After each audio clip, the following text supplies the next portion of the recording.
try! Good afternoon.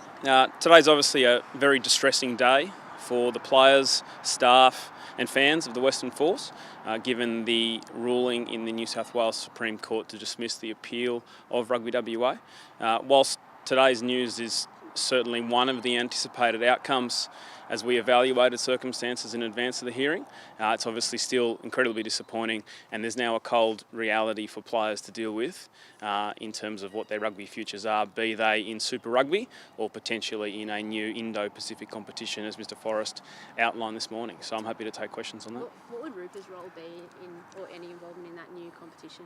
Yeah, so we don't know a lot about it at this point in time. Obviously, we heard this morning a 6-team competition, significant backing, significant countries and representation. In terms of anything more than that, start date, fixtures, the global nature of that competition, I guess it's far too early to tell. The one thing that I would say though is that speaking with players this morning on a private and confidential basis, I know that some of them have expressed an interest in that competition and that it's not necessarily a pipe dream. I think it's something that some of the players would support. Would RUPA's jurisdiction cover those players? Yeah, I think that's something that we would obviously address in time. At this point in time, our mandate is to represent Australia's 5 professional teams and the men's and women's rugby sevens programs.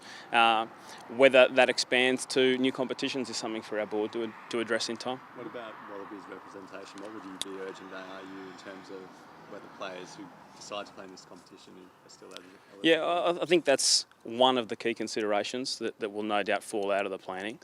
Ultimately, the level of commitment from the ARU in terms of sanctioning the competition or participating in the competition as a key stakeholder is something that will naturally play out over time. Until the ARU gives an indication on that, I think it's not in our position to speculate. What do you expect the timeline to be in terms of going through with the players and finding new homes or release contracts? So our advice to the players this morning when we met with them was to take their time. Naturally, again, it is a highly distressing situation. As Adam Coleman had discussed openly yesterday, that there have been discussions going on in the background for some players in terms of what their futures might hold. But ultimately, we need to take emotion out of this for them in order to make them best prepared to make a good decision for their futures. And I think whether the players decide to stay solid in terms of committing as a group to the Indo-Pacific competition, or whether they decide that actually they'd like to have groups move to other Australian Super Rugby teams, is something that will naturally play out based on, I think, what each player feels is best for them. It seems like a big risk going into this new competition. There's so many unknown things. So what would your advice be to players who they're thinking about their long-term futures? Yeah, I think this is a brave new world. I think when Mr Forrest signed off this morning, he said that the new dawn has arisen. It certainly is all of those things, but I think with there's a bit of risk reward in that as well. And ultimately, this is a decision now that is going to come down for some of these individual players in terms of what's best for their personal circumstances. If staying in Perth and participating in this competition is what's best for them, then I don't think anyone should begrudge them for that.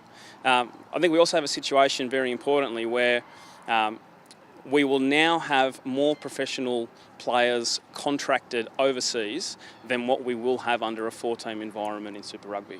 So clearly there is a significant strategic issue for Australian rugby to address in terms of what we're doing around the retention of our best players in Australian rugby and now potentially in 4 Super Rugby teams. Do you think this could be the catalyst? We've talked about a trans-Tasman competition going it alone. Do you think this competition could be the catalyst in 3 years' time when we have a new broadcast deal for something without Sanzars? Yeah, I think if we look back in time over the history of competitions and how they evolve, we see that sometimes it does take tension from outside the 10 in order to get significant change.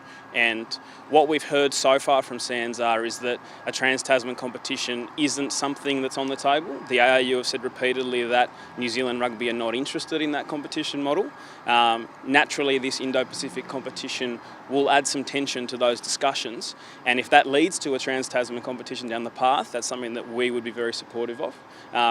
I hope that also means that we're looking at growing our base of Super Rugby teams in that process, not just being content with potentially having 4 teams.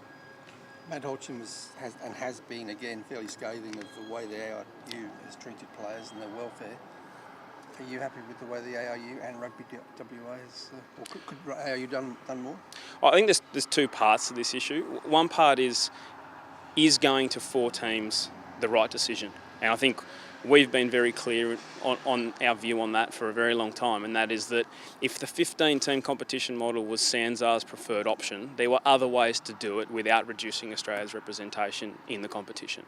The second part is what's the nature of the process that's been embarked upon to get us there.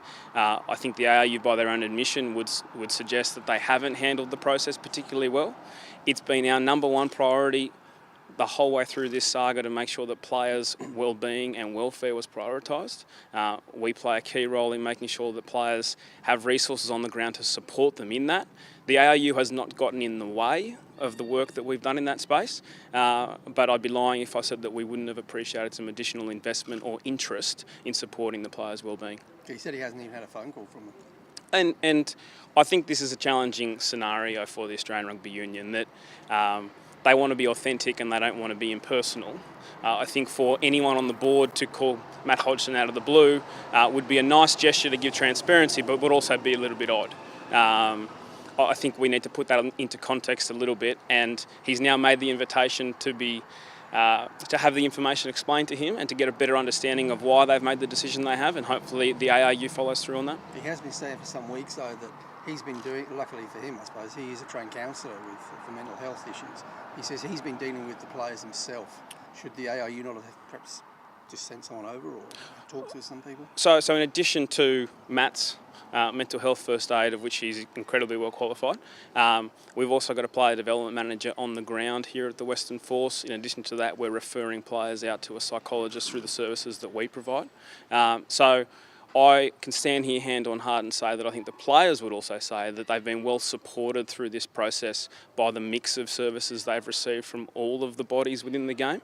I think on that note, it's really important that we give credit to Rugby.com.au. The effort of Mark Cinderbury as CEO to continue to corral the troops and the board, and obviously managing Andrew's involvement in this process is significant. And also to give credit to Dave Vessels, who as a young coach has not only achieved great results on the field this year, but also the way that he's managed this team off the field through very difficult circumstances cannot be given enough credit for the way that he's handled himself. How many players have sought out counselling? Look, I don't know the exact number. I can tell you that it's more than would normally be the case. But again, I don't think that's a bad thing, because I think that shows that players are receptive to actually accessing the services and prioritising their well-being. Yeah.